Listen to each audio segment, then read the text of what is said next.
Patients with systemic chronic disease typically present with a cluster of overlapping symptoms: profound fatigue, persistent joint inflammation, and cognitive fog. Traditionally, clinical medicine treats these as separate failures of the immune, neurological, and musculoskeletal systems.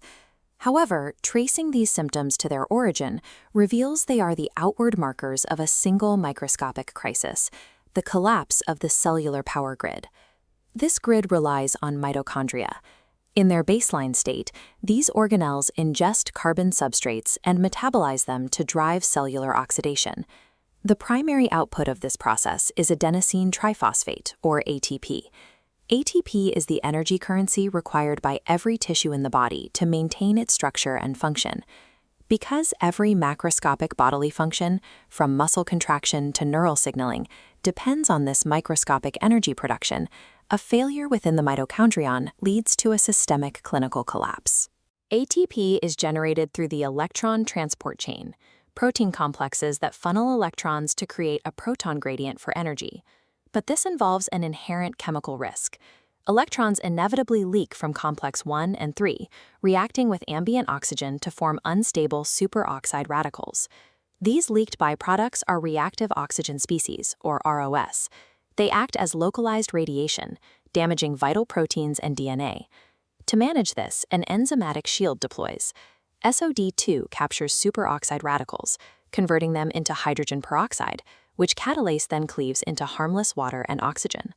Survival is not a matter of eliminating oxidative stress, but of maintaining a continuous enzymatic equilibrium against a constant tide of reactive oxygen. When oxidative stress breaches the enzymatic shield, mitochondria initiate a triage system to prevent total system failure. This involves a series of physical, morphological shifts. Through fusion, healthy mitochondria merge networks to pool resources and dilute damage. Conversely, DRP1 drives fission. The network pinches off severely mutated segments, isolating them from the healthy grid. Once isolated, the cell uses the PINK1 and Parkin proteins to tag and dismantle these fragments. This specialized cellular disposal system is called mitophagy. Cellular health requires this constant, ruthless pruning. If a cell cannot destroy its damaged power plants, toxic machinery begins to accumulate in the cytoplasm. When the mitophagy disposal system stalls due to age or chronic stress, damaged mitochondria remain trapped within the cell, continuing to generate reactive oxygen. These trapped mitochondria eventually swell until their inner and outer membranes blow wide open through channels like the MPTP and VDAC. This rupture allows highly oxidized mitochondrial DNA, or mtDNA, to spill freely into the cellular cytosol. Mitochondria evolved from ancient bacteria. Consequently, internal immune sensors misidentify leaked DNA as an invading bacterial infection, activating the CGAS STING pathway. STING releases interferons, while ROS trigger the NLRP3 inflammasome, flooding the cell with inflammatory molecules like NF-kappa B and interleukin-1 beta. The body enters a state of systemic sterile inflammation. The immune system aggressively attacks its own tissues to fight a bacterial infection that doesn't actually exist. The specific clinical disease that emerges depends on where this sterile inflammation occurs in the body. In systemic lupus erythematosus, this inflammatory signaling is generalized across self-tissues. In rheumatoid arthritis, the leakage and resulting CGAS STING activation are concentrated in the synovial joints, driving localized cartilage destruction.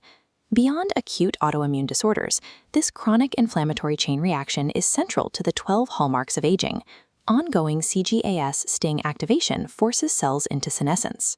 These senescent cells cease their normal functions but remain in the tissue, continuously secreting inflammatory signals. Over decades, this constant stress exhausts stem cell reserves and creates widespread genomic instability. The continuous leakage of mtDNA and the resulting sterile inflammation form the primary engine that drives physical aging. Different organs fail according to their specific energy needs. This manifests as synaptic degeneration in the brain, muscle loss in sarcopenia, and arrhythmias in the heart. We can observe this progression in patients who survive acute sepsis. Pathogen invasion causes massive mitochondrial fragmentation in highly metabolic renal tubular cells. After the initial infection is cured, these fragmented mitochondria continue leaking mtDNA. This sustains the inflammatory signaling that transitions acute kidney injury into progressive chronic kidney disease.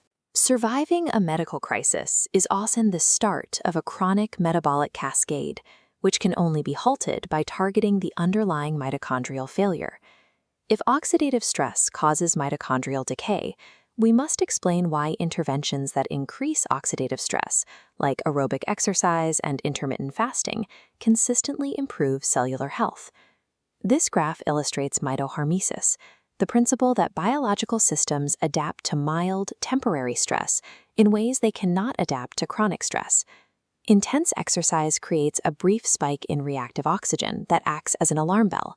This spike activates resilience pathways controlled by AMPK, sirtuins, and the co-activator PGC1-alpha. This contrasts with the far right valley of the curve, where chronic low-grade oxidative stress, unrelieved by periods of recovery, drives the system into total metabolic failure. Reaching the mitohormetic peak commands the cell to execute biogenesis, while upregulating its production of SOD and catalase enzymes to increase future defense. Strategically stressing the system builds a denser, more efficient mitochondrial network. This intervention halts the endogenous pathogen pathway at its source, maintaining the metabolic profile of a healthy, functioning cell.